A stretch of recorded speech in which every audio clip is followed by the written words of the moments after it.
You're back with the deep dive, and it's great to have you with us. Good to be back. As you know, this is where we take shared sources, things we've both looked at, and really, well, dig into what matters. You to the heart of it. Exactly.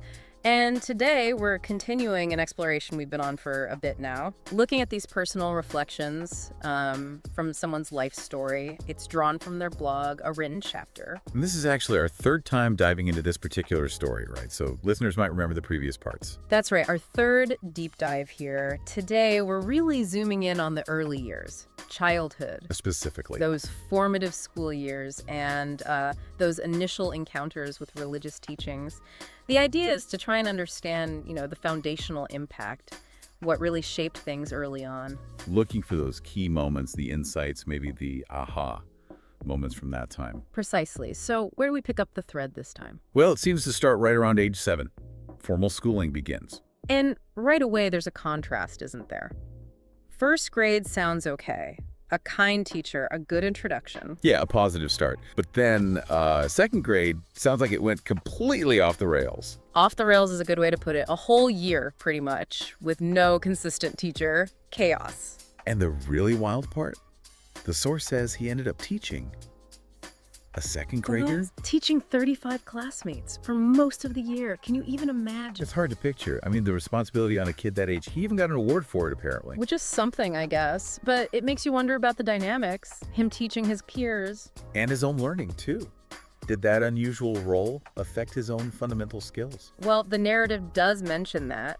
A lasting struggle with spelling, with handwriting. Ah, okay, so maybe focusing on managing the class or trying to teach meant he missed out on mastering those things himself. Could be. It's like a trade-off. He gained some kind of, leadership experience, maybe. Or maybe just sheer survival skills in that environment. But potentially at the cost of other foundational learning. It's fascinating how these things play out. Definitely something to think about.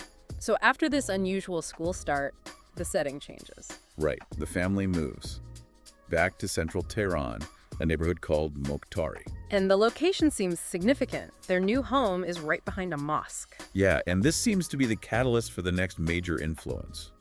Early religious upbringing. The mother is described as religious. Devout, yeah. And almost immediately, he and his brother Hadi are enrolled in religious classes at the mosque next door. Makes sense given the proximity and the mother's inclination. They had a teacher named Ali. And initially, his perception as a child was pretty straightforward. Well, so? He just thought it was about learning to be good. Basic rules, right and wrong. That's often how it starts, isn't it? Uh-huh. Simple moral guidelines. But here's where that adult reflection comes in again, looking back. The shift in perspective we talked about before. Exactly. He now sees that early exposure as, negative is the word used. He felt it instilled rigid beliefs and perspectives. Things he later had to actively unlearn or overcome. Presented as absolute truths, maybe. That seems to be the implication, like it left little room for questioning or different viewpoints later on. That's a really powerful insight.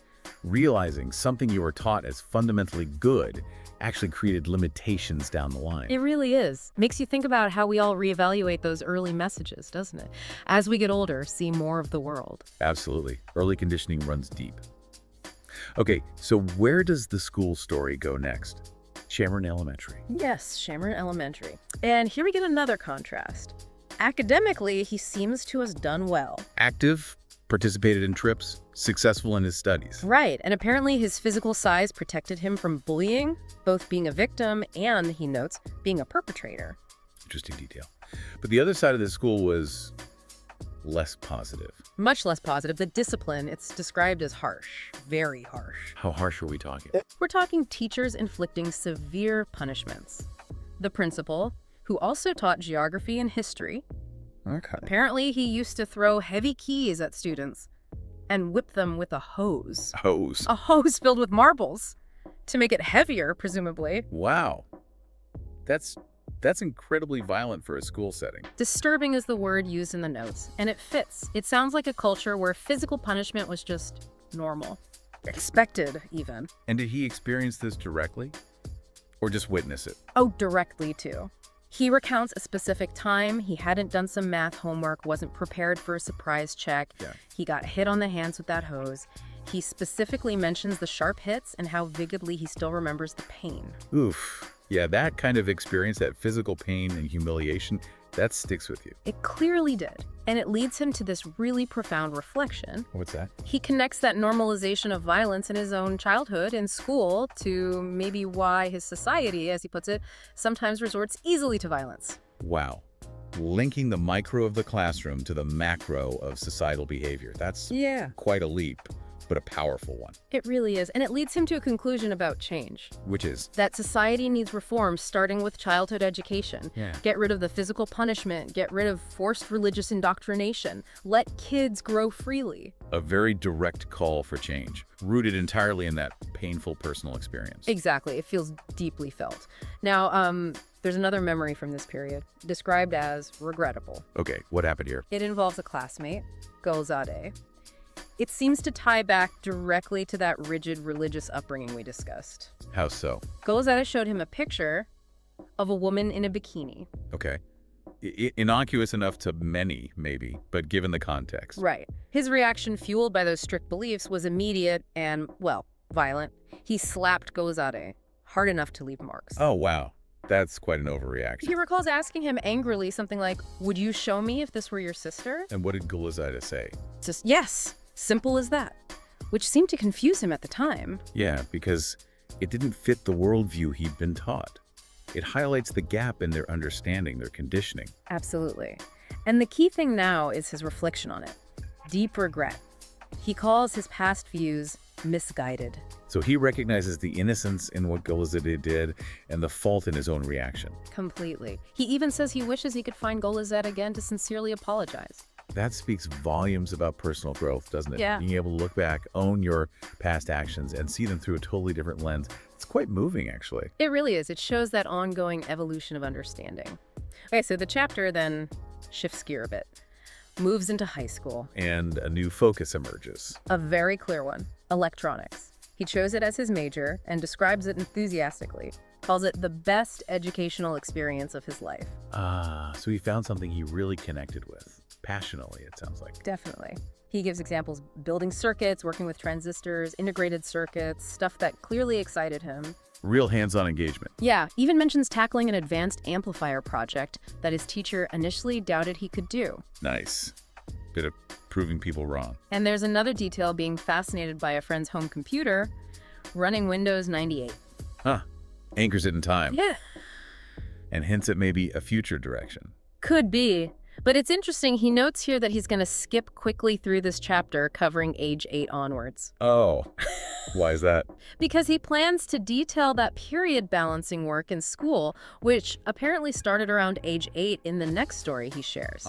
Setting up the next deep dive for us. Yeah. Creates a bit of anticipation, suggests that period was also really significant, just in a different way. Exactly. Juggling work and education from such a young age. Yeah. That's definitely another layer to explore.